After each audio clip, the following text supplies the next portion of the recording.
So, everyone's been wondering who Supreme Leader Snoke is, and some people think he's a human that's just a bit deformed, like Per Palpatine.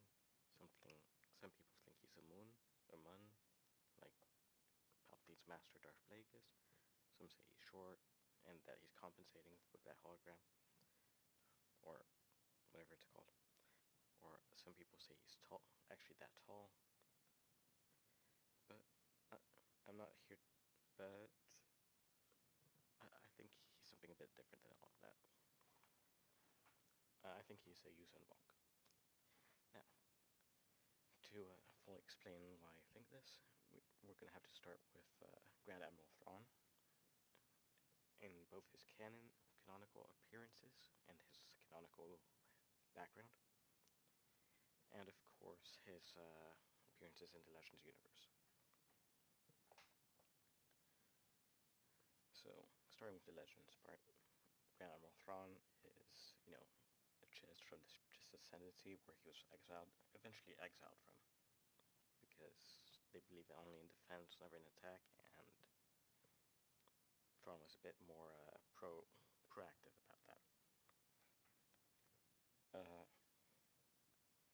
But the Chiss Ascendancy is located in the unknown regions, a bit far from, say, the Empire or the Republic or what have you. It's just kind of out there.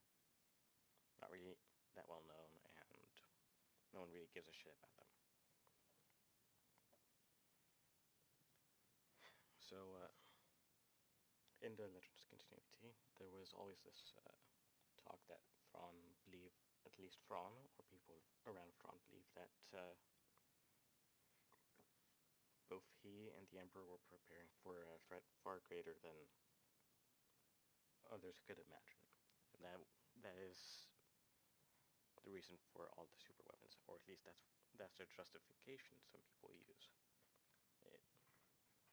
This is mentioned in, I don't think the Thrawn trilogy itself, but in, say, the Thrawn duology, or the New Jedi Order, people do lament the loss of super weapons, such as the Death Star 2, Super Sun Crusher,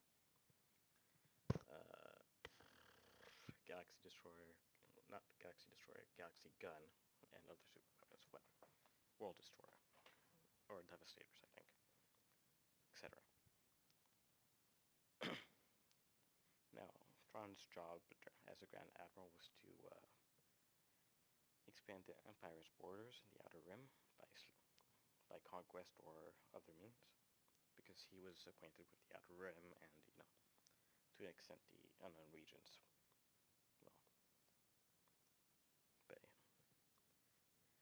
in the new canon, however, it's mentioned in Chuck Wendig's Aftermath: The Empire's End, on page 379, I believe, that Thrawn had mapped portions of the unknown regions for the Emperor and the Empire. Probably by colonizing as well, but that's what his job was during whichever period. We don't know yet, actually. It could be after Rebels, it could be before Rebels, and of course Grand Admiral Thrawn is in Star Wars Rebels, so. But in any case, he's out in the Outer Rims, unknown regions, doing something.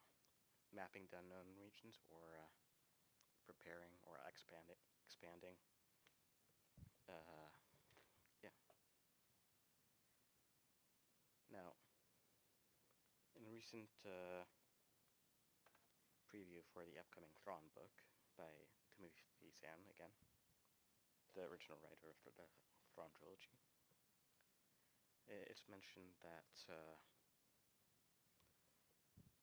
the Chiss, I don't know if it's the Ascendancy, but the Chiss people at least, are having troubles dealing with another empire or group known as another empire or group. This is probably taking place in the unknown regions, which is a lot further out from the galactic core and, maybe a bit more to the edges of the galaxy. Now, in going back to Legends, in Legends continuity, the Yuuzhan Vong invaded in about 25 ABY. However, the Chiss were dealing with them since a bit after the Clone Wars or before the Clone Wars. Not in the large numbers that you see during the Yuuzhan Vong conflict, but in some numbers. And in this preview, Thrawn mentions that he would like to save his people from this invading force, if you will. But we don't know what it is yet, because that would be a spoiler for in a preview, so we don't know what. Another point is one of these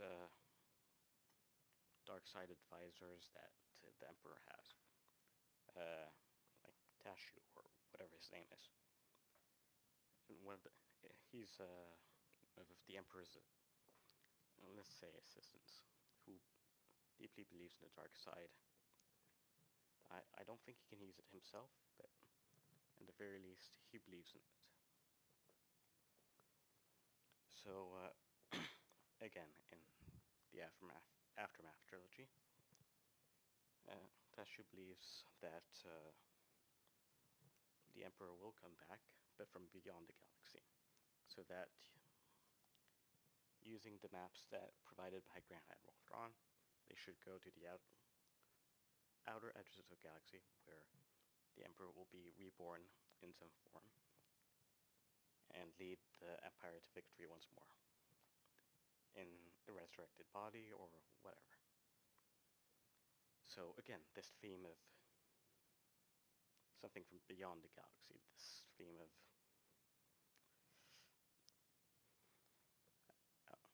something from outside.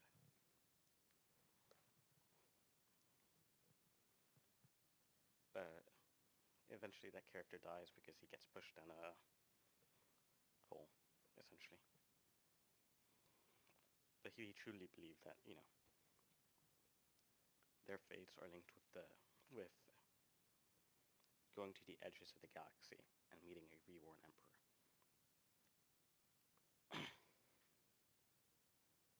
So, this brings us back to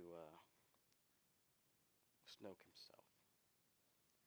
So if the First Order we know is in the unknown regions,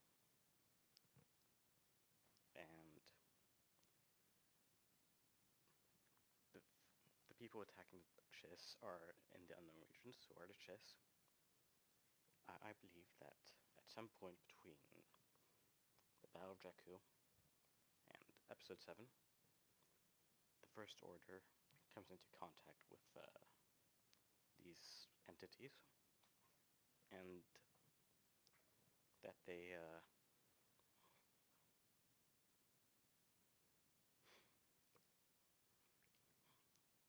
convince the First Order, or join with the First Order, under the guise of being, again, followers of Palpatine, or at least the dark side, where a lot of people are into that in the Empire. So, now, one of the big problems with this theory is that, of course, the Yuuzhan Vong are not force sensitive, and as far as we know, Snoke is force sensitive. However, there is that one case that there was one force sensitive Vong. So, it is, again, I don't expect the story group and directors to follow the Legends continuity one for one, but he could, again, be that one Vong that is force sensitive. But, of course, this is just my theory, and it comes from the fact that I do believe that Snoke comes from outside the galaxy, as do the Vong. Very good, they are Vong.